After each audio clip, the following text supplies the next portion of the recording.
Mon enfumoir, il est là. Je n'ai pas mis le micro. Salut les gens. Salut Mathieu. Salut. Ça va? Bon, vous avez été super sur la vidéo de la dernière, t'as vu? Ouais, les commentaires, les gens, vous avez tout pété quoi. Ouais, sympa pour Quentin. Il vous dira merci lui-même quand il nous reviendra. Hein. Voilà, je vous dis merci déjà, mais lui il le fera. Ça lui fait chaud au cœur, c'est top quoi. Nous c'est la course bien sûr. On fait des essais, on regarde ce qu'il y a s'aimer ou pas s'aimer, on met des hausses, on a un cours de hausse. On se plaint pas quand même dans l'Est, on a eu un bon mois d'avril. Je sais que dans Provence, dans le sud ou la Corse, là c'est un peu la misère quoi. Bon. On fait ce qu'on va quoi. Cette semaine je fais quoi? Je fais ce que je peux les gens. Non mais putain. Ouais non mais on avait un peu plus de temps pour filmer avant, là c'est tendu. Je voudrais quand même parler d'essaimage, de greffage et de bourdonneuse. Alors c'est ce que j'arrive à tout faire ça dans cette semaine, ça va être chaud quoi. Je verrai, là ce que je fais c'est que j'allume la caméra dès que je vois une dinguerie. Et c'est plus sympa d'expliquer une dinguerie qu'une ruche qui va bien ou voilà, où il n'y a rien à faire quoi. On fait comme ça? Allez c'est parti.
Allez hop les gens, je reprends la vite fait. C'est vrai que c'est assez speed avec tout ce qu'il y a à faire.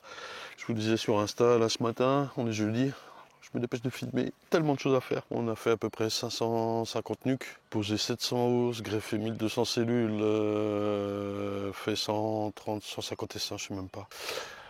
Il faut tout débroussailler, il faut continuer les essaims, il y a encore 2-3 ruchers qu'on n'a pas vus, bref, c'est assez speed, je fais très vite. On est content quand même, on se plaint pas, putain, il y a un printemps de ouf, les aubépines sont incroyables. L'Ucolza défleurissent un petit peu chez nous, ça va être la fin. Semaine prochaine, 23-24 degrés, ça veut dire quoi? Les acacias vont arriver. Est-ce qu'il va y en avoir? Je ne sais pas, je ne dis rien.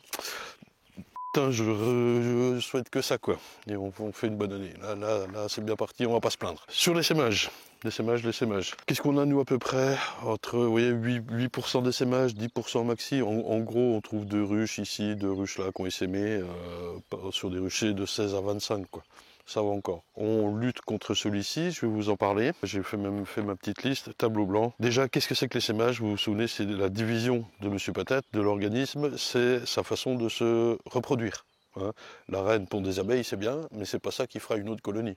Il faut bien qu'elle se divise. Donc, on va le voir, avec certaines conditions, la reine s'en va avec une bonne partie des abeilles, ça peut être peu, ça peut être beaucoup, et va fonder une autre colonie plus loin. Quand elle sort de la ruche, elle va se poser en général tout près, sur un piquet, une branche, machin. C'est pas forcément parce qu'elle ne s'est pas voler. À ce moment-là, elle est en bonne forme, la reine, hein, je vous jure. C'est juste parce que le saint qui s'en va de la ruche ne sait pas où il va. Il sort d'abord se poser, et ensuite, sur la boule formée sur l'arbre ou sur le piquet, il y a des éclaireuses qui partent pour aller choisir tel ou tel type d'endroit Et c'est démocratique. Elles reviennent, elles essayent de convaincre tout le monde, tout le groupe. Et c'est celles qui convainquent le mieux, le plus, qui font que l'essaim en entier va dans son espace définitif. Et là, tout d'un coup, alors qu'il est posé depuis 1 jour, 2 jours, voilà, en général ça sème entre midi et 14h, 15h, et puis le soir même c'est rare, le lendemain en général, elle bouge pour aller dans leur endroit définitif, qui peut être à 2 bornes. Moi j'ai déjà vu traverser un champ, l'essaim, il se barre quoi. C'est impressionnant quand même. Et donc là, il y a la reine qui arrive à capter à peu près tout le monde. Et là, elle a du jus. C'est pas une histoire de fatigue ou de quoi que ce soit. Par contre, un essaim qui va rester longtemps avec de la pluie, 4-5 jours, en général, quand on va le chercher, elles sont au bout de leur vie, elles sont assez agressives.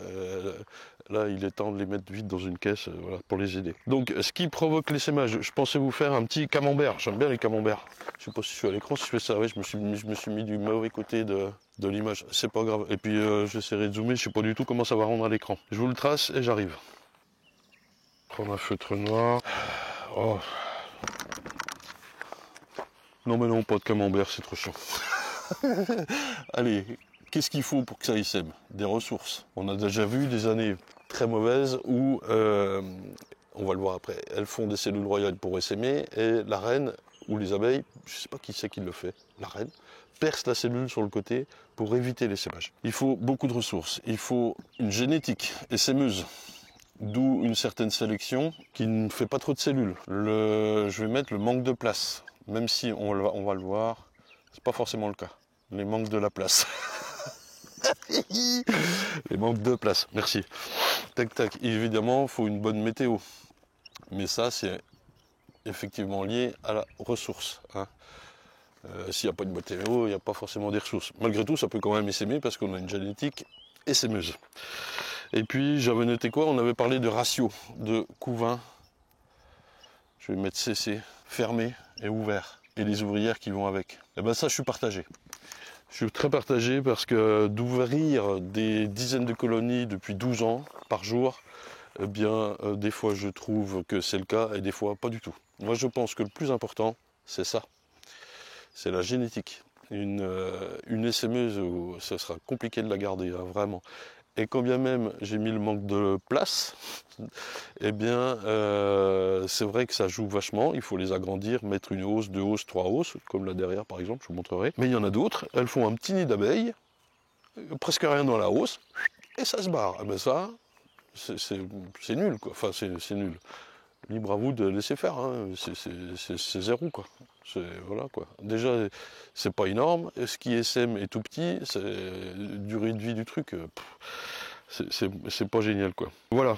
Pour moi, c'est ce qui marque le plus, c'est la génétique. Et évidemment, il faut des ressources, du manque de place. Donc, on fait construire des jets et tout ça.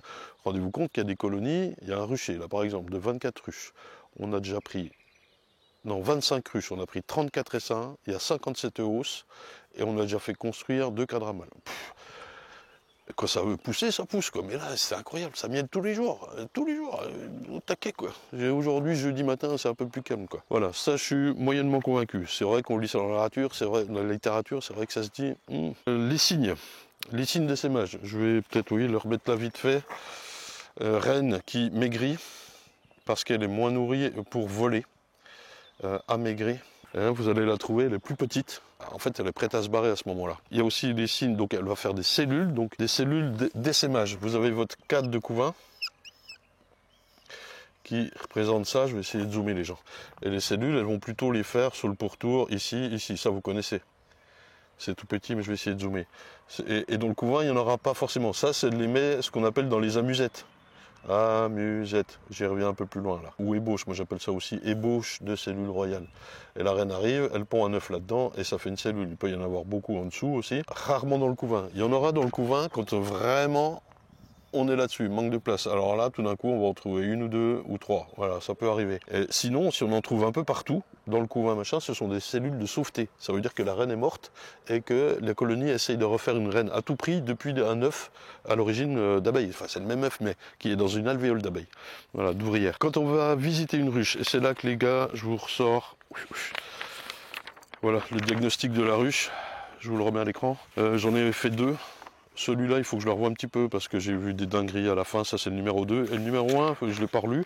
Vous savez, j'avais sorti ça le 8 mai 2020, la version définitive. Ça date, hein, on est en 2022, les gens. Pratiquement jour pour jour. 2 ans. Ça tient encore à peu près la route. Je discutais avec David sur le fait que un des autres signes, les cellules, la reine amaigrie, est le fait qu'on ne trouve pas d'œufs. Ça veut dire qu'elle va essayer. Moi, j'ai déjà eu un essaimage où il y avait des œufs, quoi. Et la reine a continué de pondre, je crois que jusqu'au dernier jour, jusqu'au jour de l'essaimage. Donc je me méfie vachement de toutes ces règles qui nous disent le ratio de couvain, pas d'œufs, et machin. L'essaimage, c'est comment dire, c'est pas une science. On sait le nombre de jours qu'il faut faire pour une reine et machin, mais ça c'est l'instinct sexuel, quoi. À un certain moment, il faut appeler un chat, quoi. Voilà, quoi. Oui, c'est difficile à jongler. Comment lutter? Je vais vous refaire un machin. Alors, comment lutter? Je vous ai mis rapidement tout ça. Lutter, c'est peut-être pas le mot, mais enfin, essayer de juguler l'essaimage qui fait que j'y reviens à la fin.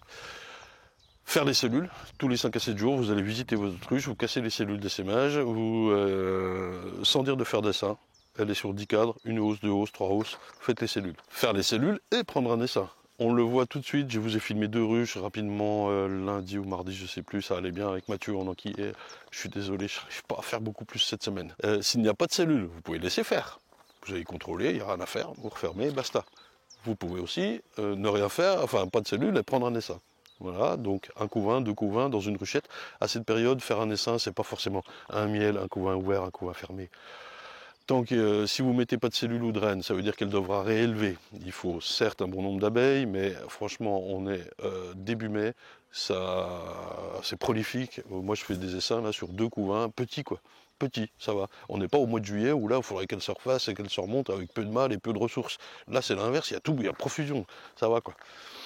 Et j'envoie les gens. Et je reviens sur cette fameuse phrase, je ne veux pas faire de miel. Donc la dernière solution, c'est de laisser faire complètement. On a sa ruche dans le jardin, on laisse faire. Pourquoi pas? Vraiment, pourquoi pas? C'est son mécanisme de reproduction, laissez faire. Mais, j'entends trop souvent, je ne veux pas faire de miel. Donc, sous-entendu, je la laisse faire. D'accord. Moi, je pense qu'il faut arrêter de dire ça. Je dirais plutôt, si c'est une mauvaise année, elle n'aura même pas assez pour elle, et je devrais peut-être supplémenter avec du sirop ou quoi, pour pas qu'elle crève de faim. Et si c'est une bonne année, alors il y aurait probablement de quoi prélever, parce que franchement, rien que sur le printemps, là, elles ont déjà fait 3 rousses de miel ici, quoi. Donc, si on les enlève pas, ou si on prélève pas un peu, franchement, elles en font 6, 7, 8 dans l'année, elle ne mangera pas ça tout l'hiver. C'est sûr. Donc voilà, c'est à vous de voir, mais moi cette phrase-là, elle ne me va pas. De toute façon, ce n'est pas vous qui choisissez de faire du miel ou non. C'est vous qui choisissez de prélever le surplus ou pas. Et comme l'année dernière, 2021, qui nous a largement servi de leçon, de dire, si elle crève de faim, je vais supplémenter. Voilà. C'est ça qu'il faut dire. Il y a aussi un autre point de dire je laisse faire parce que c'est leur vie et puis voilà. Moi de toute façon je récupère les essaims, ça me coûte rien. Il y en a qui achètent des essaims et c'est bien normal, ça se trouve pas comme ça dans la nature forcément. Ils achètent la ruche, ils achètent les matériels et ils n'ont pas forcément envie de perdre leur colonie, ne serait-ce que pour avoir au moins une hausse de miel. Donc ils peuvent appliquer de la lutte contre l'essaimage. De dire moi je laisse faire, c'est leur vie, ça coûte rien, je trouve que c'est un petit peu facile. Et puis, je rajoute aussi la lutte sur le varroa là-dessus, de dire l'essaimage est le meilleur moyen de lutter contre le varroa. Certes, il y a une coupure de ponte qui peut être assez courte finalement, 3 semaines, voire moins parfois, ça va très vite. Et puis, donc il n'y a pas de couvain, donc le varroa ne se reproduit pas. Ouais, ça peut aller très vite. Si elle est fortement infestée à l'origine, elle sera fortement infestée à la fin. Et l'essaim qui se barre, il est gavé de varroa. Donc si vous ne le récupérez pas, il va chez les autres, ou il va dans un arbre, et avec la dérive, avec ce que vous voulez, vous les récupérez de toute façon, vos varrois. Ça, pour moi, c'est un mauvais argument. Voilà. Je me fâche pas, mais je dis ce que je pense. Voilà. Je fais très vite les gens. Là-dessus, je vous réfère au diagnostic. J'essaierai de trouver du temps au mois de mai, juin, dès qu'on aura aplani la situation. C'est quand même sacrément la course là. Et on parlera des nucléiques qu'on a montés là avec Mathieu. On reparlera de l'extraction. Ça devrait arriver ici d'ici peut-être la semaine prochaine, 10 jours. On va voir. J'attends que les acacias fleurissent. On va voir, je vous l'ai dit. Pour l'instant, ils sont en feuilles comme ça, quoi. On va voir. Par contre, la semaine prochaine, 23 degrés, ça va pousser. Allez, je vous envoie quelques images filmées aux ruches lundi. Ça va très vite. Franchement, je crois que c'est vitesse réelle. Je trouve les seins, je trouve la reine. Tac, tac, tac, c'est fini, c'est plié, quoi. C'est sûr qu'on aimerait prendre un petit peu plus de temps pour profiter de nos abeilles parce qu'on adore ça. Quentin nous manque fortement, il revient très bientôt, on le voit tous les jours, je vous rassure. Leur morale reprend le dessus. Vos messages ont été exceptionnels. Je suis encore d'ailleurs désolé de ne pouvoir répondre à tout le monde, les mails, les machins, vous en envoyez trop envoyé. Voilà. Allez, je vous laisse avec les 2 ruches et je vous dis au revoir tout de suite. Allez, on se regarde celle-ci les gens, en plus on voit Mathieu dans le fond. T'as pas intérêt à te faire de dinguerie. Non mais celle-ci, le 19 avril, nous sommes le 2 mai. Le 19 avril, elle voulait s'aimer, fort. Et casser les cellules, enlever 2 cadres de couvain et mis 3G à construire. Alors question, est-ce qu'elle a essaimé ou pas? Elle a pas l'air. Vu le nombre d'abeilles qu'il y a là-dedans, je vous ai posé sur l'abreuvoir, mais je peux vous montrer.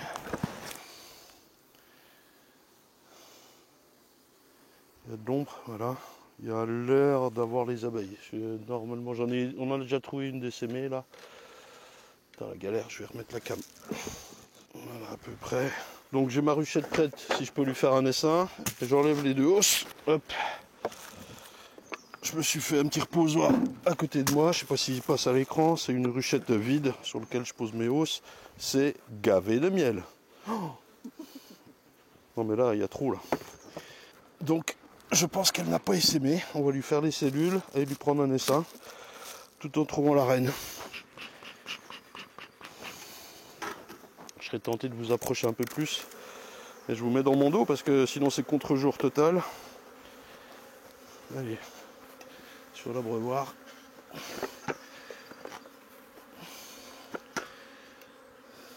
Elle est pas mal là.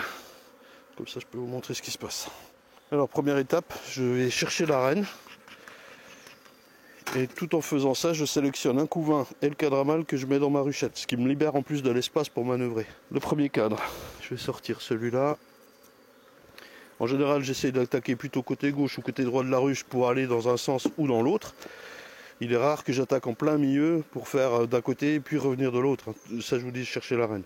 Là, je suis un peine au milieu quand même, mais il est facile pour moi à enlever celui-là. Je cherche la reine.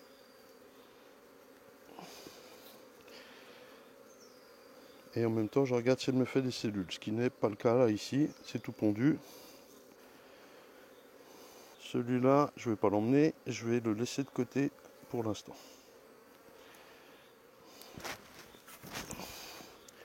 Voilà. Je vais faire mon côté gauche de la ruche. Vous êtes vraiment à l'entrée de la ruche là.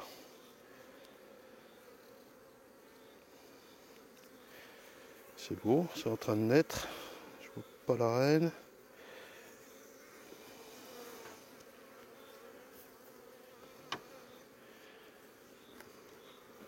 C'est marrant parce que le 19 avril, elle voulait essaimer comme une dingue. Et là, je ne vois pas de cellules. Elle n'est pas partie. En fait, je lui ai mis 3G. En fait, ça l'a calmé sévèrement, quoi. Bien. Et en plus, elle a fait 2 hausses de miel.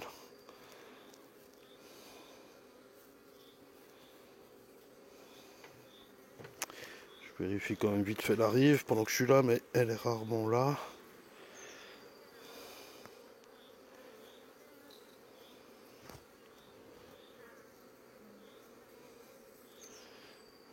Hop. Je repars de l'autre côté.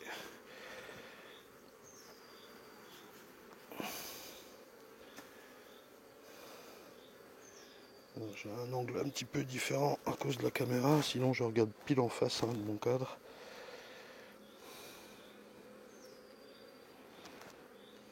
Là c'est une ébauche que j'ai enlevée en bas, une amusette comme on dit.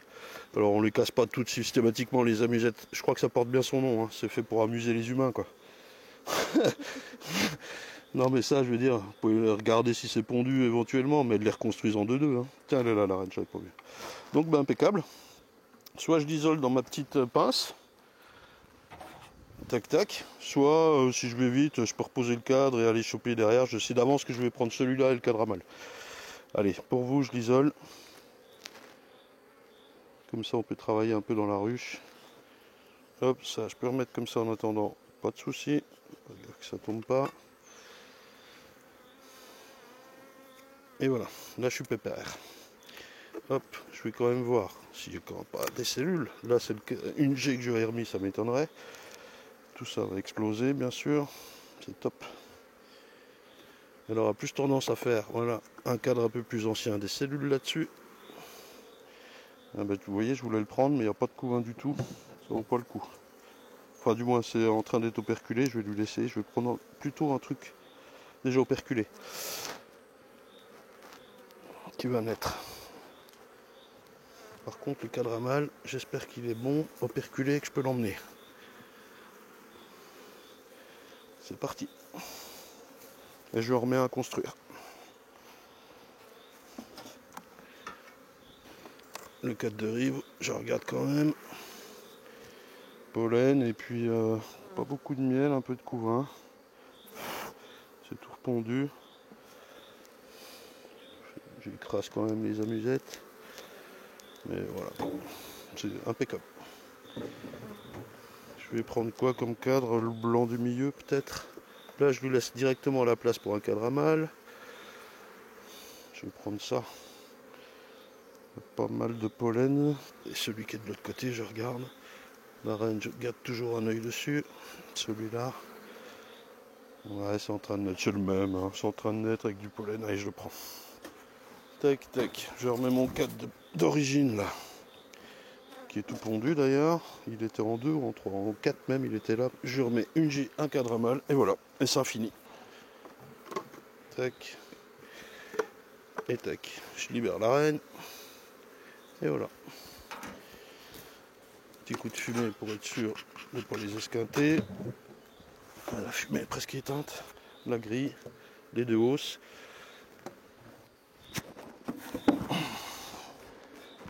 Enfin, Dieu.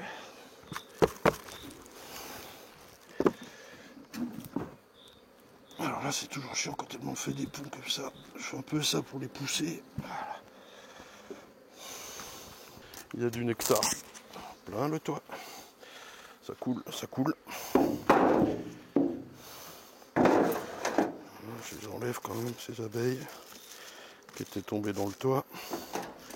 Bien, je fais tomber ma cage. Je note 2, 5 vues, un CC, un cadre à mâle, IG, ICAM. C'est tout. Mon essaim ici. Alors, il a un cadre construit couvain, un autre cadre à mâle couvain. Je lui mets hop, une G, une partoche. Alors on discute avec Mathieu tout de suite, je regardais son essaim, il a mis la G tout à gauche. Parce qu'il me dit, oui mais tu dis qu'il faut pas mettre la G à côté du cadre à mâle, parce que ça va boursoufler un peu en bas, creuser si vous voulez la future G. C'est vrai, c'est vrai. Mais c'est pas grave. De toute façon, ces cadres à mâles là sont destinés à naître dans les lieux de fécondation. Et nous, on va remettre une cellule demain. Ça va faire une future reine, mais on va l'enlever après. On va pas laisser la future reine pondre là-dedans. On va le récupérer, ce cadre à mâle. On va pas hiverner un essaim avec un cadre à mâle. Et il va repartir dans les productions et tout. J'ai oublié la ruche là, je lui mets le toit en quinconce. Comme les autres là-bas, ça veut dire qu'on va les agrandir. Alors on n'a plus beaucoup de hausse, on va félicionner. Tout le monde se souvient bien sûr de ce que c'est que la félition. Allez, ruche suivante. Alors, celle-ci présente un petit intérêt, puisque c'est la ruche que nous suivons depuis le début. Je lui ai remis donc le 24 février, une reine 2020. On l'a vu d'ailleurs la semaine dernière. La ruche et la reine. Voyons voir ce que ça donne. Est-ce qu'elle aurait eu plus tendance à essaimer? Non. Alors là, on est dans un rucher où il y a pratiquement, oui, il y a que des 2021 et on trouve toutes les reines, tout va bien. Donc là, ça va aller très vite. Elle n'a pas essaimé, elle a rempli ses deux hausses. Je lui avais mis juste une G le 19 avril. Nous sommes toujours le 2 mai. Hop. Punaise. Il va falloir récolter ça bientôt. Moi, la récolte se déclenche lorsque l'acacia fleurit. On va voir s'il fleurit ou pas cette année. Effectivement, les premières sorties ont gelé. Est-ce que c'était les hampes florales? C'est bien reparti derrière. Je ne sais pas si ça va faire des fleurs ou pas. Allez, là on peut regarder les cellules plus correctement, trouver la reine.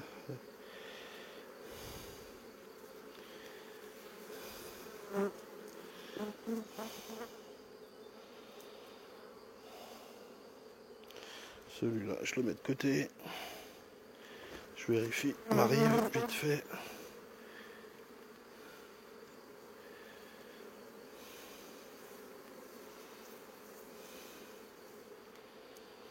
Là, en faisant ce petit passage, je check voir s'il y a des cellules.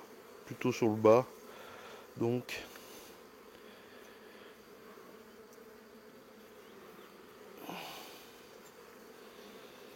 il faut se méfier, elles peuvent en mettre partout bien sûr, mais on les trouve rapidement quand même. Je vois si je vois la reine. À gauche là, c'est bon.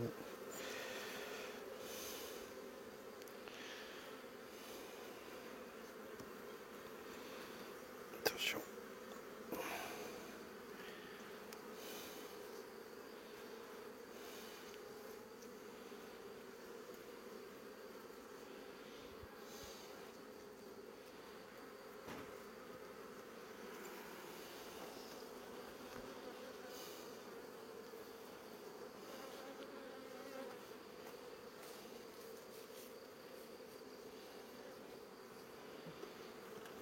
Je vais ouvrir ma ruchette.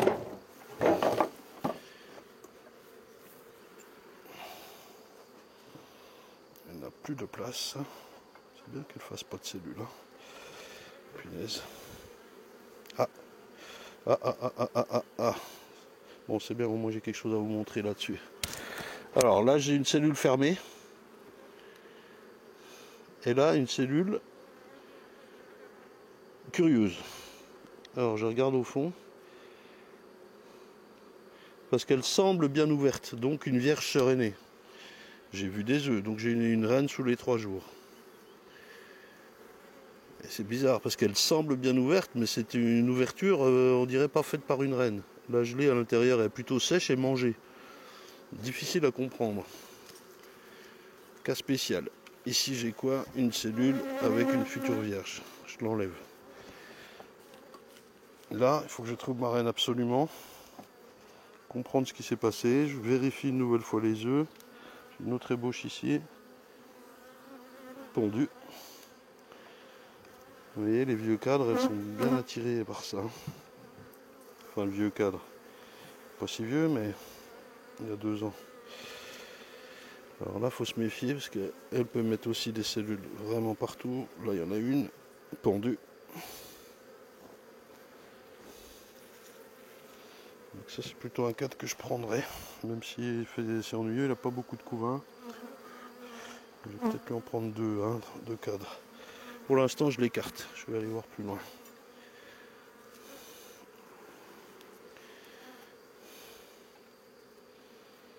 Très bizarre cette cellule ouverte.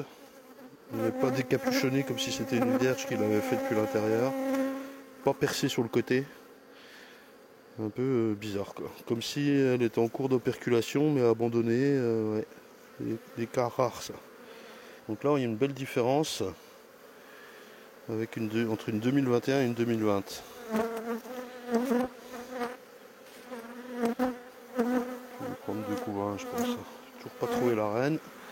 Une abeille qui rentre dans le fut là. Ensuite.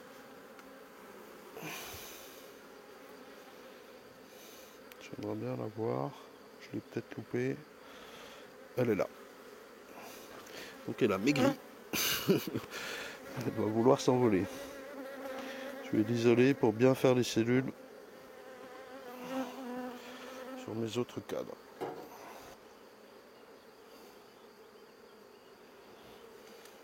Là, je peux me permettre de secouer, voire en plus de rajouter des abeilles là-dedans. Ça me permet de bien voir les cellules. Il y en a pas mal. Donc ça, on est plutôt encore en ébauche pondue, hein, mais ça mettra pas longtemps à faire une reine, ça. Ah, mais...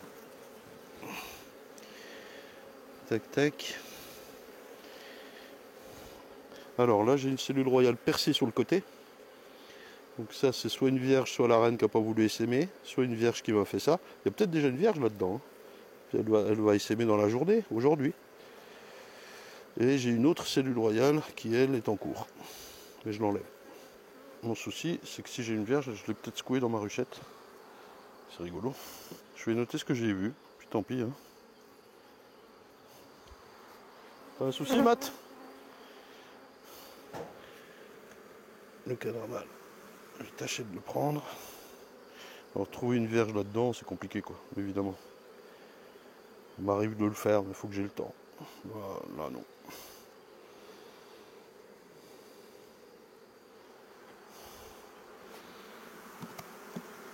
Donc celui-ci fera un gros essaim, et puis voilà. Hein. Alors j'espère qu'il y a quand même une vierge et qu'elle va essaimer aujourd'hui. Ce qui fait qu'entre ce que je lui prends et ce qui va partir, il ne va pas rester grand chose dans la ruche quoi.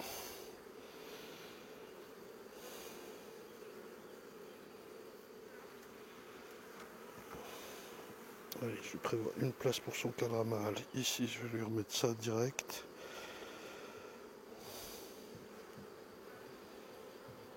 Ouais, bon bien. Hein. C'est bizarre, ça ressemblait vraiment pas à une CBO, cellule bien ouverte. Donc pour moi, il n'y aurait pas de vierge. Donc elle ne va pas essaimer. Hein, la vierge peut naître dans la nuit, elle cohabite la journée et puis ça part. Ça essaime toujours entre midi et 14h en gros quoi. De toute façon, j'ai pas trop le temps de m'amuser à chercher une vierge comparée ou quoi. On y va comme ça.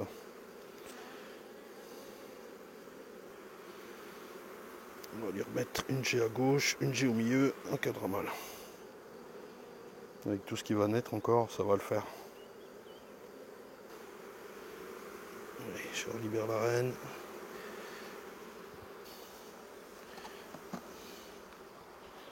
Donc on va 2G. Un cadre à mâle, on verra bien. Si elle doit se barrer ou pas. Ce sera la surprise, on verra la fois prochaine. Tiens, bah finalement j'ai exactement la même cellule sur la ruche d'à côté. Et bah, qui est dedans, on va faire sortir. Donc ça a l'air d'être plutôt avorté. C'est pas bien découpé comme si c'était une cellule bien ouverte. Et à l'intérieur, moi avant j'avais de la gelée séchée. Et là il n'y a pas de larve, on dirait que. Attendez. Non, il n'y a que de la gelée en train de sécher, ouais. C'est des cellules que je vois pas trop ça d'habitude. On dirait que ça a été avorté. Alors là typiquement une cellule bien ouverte, voilà, avec son petit capuchon ici là. Il se voit pas trop, il a été découpé, mais voilà. Ça c'est la vierge qui ouvre bien et qui sort comme ça. Tac. Et voilà. Alors là le truc aussi c'est qu'il y a une reine dedans, c'est sûr. Ça va pas essaimer encore. Il y a cohabitation ou non. Si, un ekbali peut-être. Vous savez, cohabitation longue. Il y a une autre cellule ici, elle m'en a fait partout. Je pensais pas trouver une cellule bien ouverte, une CBO. On va essayer de trouver la vierge. Voilà un petit cas. Ici typiquement une cellule cachée dans le coin. Vous voyez, je vois pas des massas. J'en avais deux là, un petit peu sur le côté. Ben, je vous dis au revoir maintenant. Allez, merci les gens. À la semaine pro, voilà. C'est vachement speed et c'est cool. Je suis content de faire une année comme ça. À la semaine pro.